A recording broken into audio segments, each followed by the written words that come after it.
Morning students. हम पढ़ रहे थे भूकंप के बारे में। हमारा टॉपिक चल रहा था भूकंप और हमें क्या पढ़ना था, पृथ्वी की जो आंतरिक संरचना है उसके बारे में हमें जानकारी कैसी है, किस टाइप की पृथ्वी की आंतरिक संरचना है उस बारे में हम पढ़ रहे थे। तो मैंने आपको बता दिया था, एक मैंने आपको फोकस के बारे में बताया था कि जहाँ से कोई भूकंप स्टार्ट होता है उसको क्या बोला जाता है, आपका फोकस। और जहाँ सबसे पहले आपकी जो किरणें पहुँचती और जहाँ सबसे पहले आपकी पृथ्वी की तरंग पहुँचती इसको क्या बोला जाता है, आपका एपिसेंटर।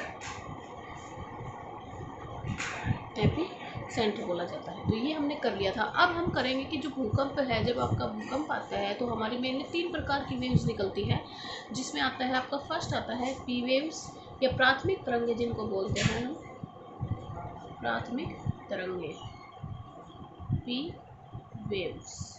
ठीक है। सेकेंड हमारी होती है गौण या द्वितीयक तरंगे,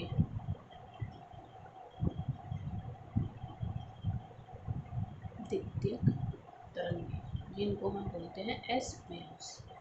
आपको ये याद रखना, पी वेव्स, एस वेव्स। और थर्ड बोला जाता है आपका धरातलीय तरंग, जिनको बोलते हैं हम L waves. P wave, S waves and L waves 3 प्रकार की तरंगे हैं। तो इनका धीरे धीरे हम करेंगे। तो सबसे पहले हमारी आती है पी वेव्स। तो पी वेव्स के बारे में देखो, मैंने अभी आपको बताया कौन सी तरंगें बोली जाती है, इनको प्राथमिक तरंगें जाती है। जब भूकंप आता है तो सबसे पहले कौन सी तरंगें उत्पन्न होती है, पी वेव्स तरंगें ही उत्पन्न होती है। इन्हें अनुदैर्घ्य तरंगे बोला जाता है। क्या बोला जाता है, अनुदैर्घ्य तरंगे बोला जाता है। ये जो तरंग होते हैं, ये जो तरंगों की दिशा होती है ना, उनके समानांतर चलती है। कैसे चलेंगी ये, कि मान लो यहाँ पे ये तरंगे चल रही है ऐसे, तो ये भी ऐसे चलेगी इनके साथ साथ, बिल्कुल इनके समानांतर चलती है। ये अनुदैर्घ्य तरंगे होती हैं, ध्वनि तरंगों के समान होती है ये। इनको ये भी याद रखना चाहिए। जो आप जैसे आपको हम एस वेव्स पढ़ेंगे वो प्रकाश तरंगों के समान होती है, अनुप्रस्थ तरंगे होती है। तो ये पी वेव्स क्या है, अनुदैर्घ्य तरंगे हैं। किनके समान होती है, ध्वनि तरंगों के समान होती है, ध्वनि तरंगों के समान होती है ये। किसी भी स्थान पर सबसे पहले कौन सी तरंगे पहुंचती है, आपकी पी तरंगे पहुंचती है। ये भी याद रखना, जो पी वेव्स है वो ठोस, तरल और गैस तीनों माध्यम में से गुजर सकती है। पी वेव्स ही एक ऐसी वेव्स है, या पी तरंगें ही ऐसी तरंगे हैं जो पूरी पृथ्वी पर चल सकती है, यानी कि पूरी पृथ्वी के ठोस, तरल और गैस तीनों भागों में से गुजर सकती है, बाकी कोई नहीं। आपका एस वेव्स है वो तो आपका जो तरल भाग आता है उसमें ये लुप्त हो जाती है। ठीक है। और एल वेव्स, हालांकि एल वेव्स निकल तो सकती है ठोस तरल गैस में से, लेकिन एल वेव्स हमेशा, आप ये याद रखना, एल वेव्स कभी भी पृथ्वी के अंदर नहीं चलती, वो तो पृथ्वी के धरातल पर ही चलती है, इसलिए उनको धरातलीय तरंगे बोला जाता है। जैसे ही सेलों के घनत्व में आपका बदलाव आता है तो पी वेव्स, जो पी तरंगे है ना, उनकी गति में भी बदलाव आ जाता है। फिर आता है आपका सेकंड था हमारा एस वेव्स, एस तरंगे। ये अनुदैर्घ्य तरंगे थी। ये कैसी तरंगे होती है, अनुप्रस्थ तरंगे, अनुप्रस्थ तरंगे होती हैं। और किन तरंगों के समान होती है, वो ध्वनि तरंगों के समान थी। ये किन तरंगों के समान होती है, प्रकाश तरंग या जल तरंगों के समान होती है, प्रकाश तरंगों के समान होती है। ये मैंने कहा था तरंगों के समानांतर चलती है। ये कैसे चलेंगी, मान लो ये तरंगे चल रही है तो एक लंबवत चलती है, तरंगों के लंबवत इस टाइप से चलेंगी। ये कैसे चलेंगे, ये लंबवत चलती है। जो तरंग है ना उसकी दिशा के लंबवत चलती है, इसलिए इनको आड़ी तरंगे भी बोला जाता है, आड़ी तिरछी तरंगे भी कहा जाता है। ये तरंगे केवल ठोस में चल सकती है, गैस में, तरल में अवस्था में लुप्त हो जाती है। इनका जो वेग है ना वो पी तरंगों से कम होता है या हाफ होता है। इनका जो वेग है वो 4 किलोमीटर प्रति सेकंड होता है आपका। ठीक है। फिर आता है आपका थर्ड, आता था L waves. L waves, L waves इन्हें धरातलीय तरंगे या लंबी तरंगे कहते हैं। मैंने कहा था ना कि केवल धरातल पर चलती है, इसलिए इन्हें लंबी तरंगे या धरातल तरंगे कहते हैं। इनकी खोज की थी वो AEH लव ने की थी, इसलिए इनको कई बार लव तरंगे भी बोल दिया जाता है। इनकी विशेषताएं क्या होती है कि ये सबसे अधिक प्रभावशाली होती है। ये बात याद रखना, अगर आपसे पूछे कि भूकंप के दौरान सबसे अधिक विनाशकारी तरंगे कौन सी होती है, तो वो आपकी एल वेव्स होती है। सबसे अधिक विनाश कौन सी तरंगे करती है, एल वेव्स करती है। हालांकि इनकी गति कम होती है, लेकिन इतनी कम गति होने के बावजूद भी जितना भी नुकसान हमारा भूकंप के दौरान होता है वो एल वेव्स के कारण ही होता है। ये पृथ्वी पर सबसे लंबा मार्ग तय करती है। ये तीनों में से गुजर सकती है, ठोस में, तरल में और गैस में, तीनों माध्यम से गुजर सकती है।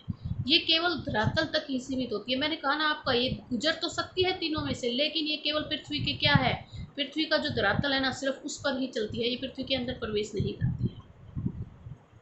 भूकंप में जो जितनी भी जन और धन की हानि होती है, वो सबसे ज़्यादा बर्बादी आपकी यही तरंगे करती है।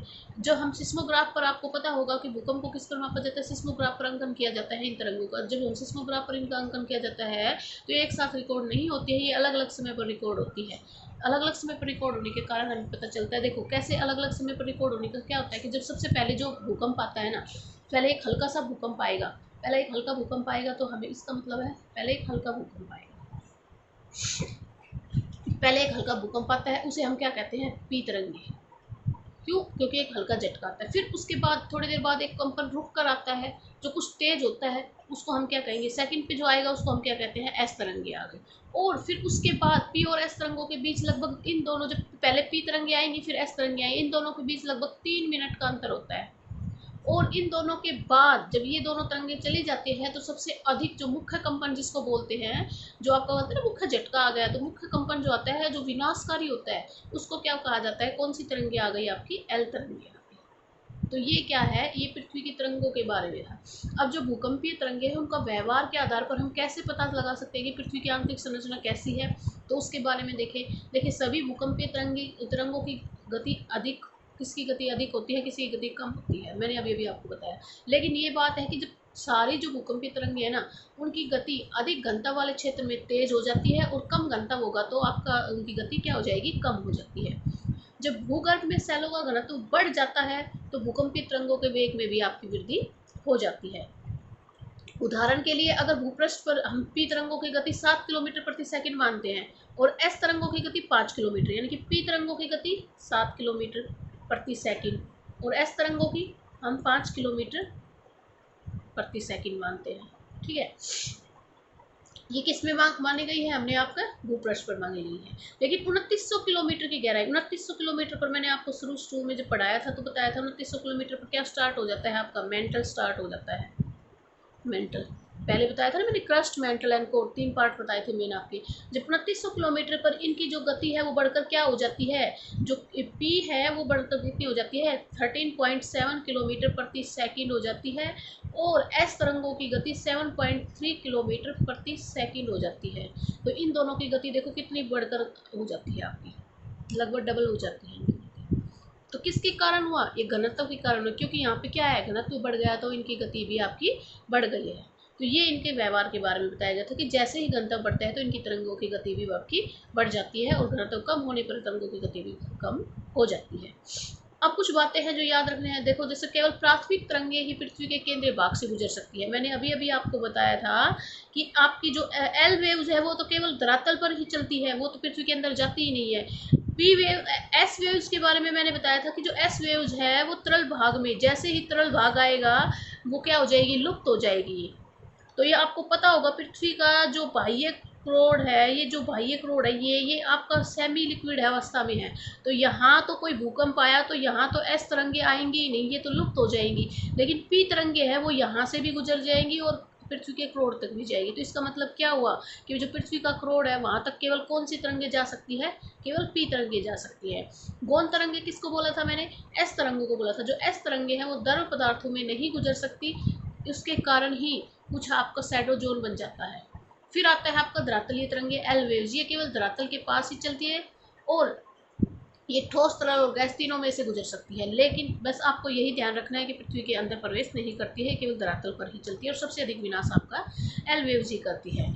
और जो कल हमारा टॉपिक होगा उसके बारे में हम पढ़ेंगे कि जो हम भूगर्भ की जो संरचना है और हमने जो भूकंप का अध्ययन किया है उससे हमें क्या निष्कर्ष निकलता है, वो हम कल करेंगे।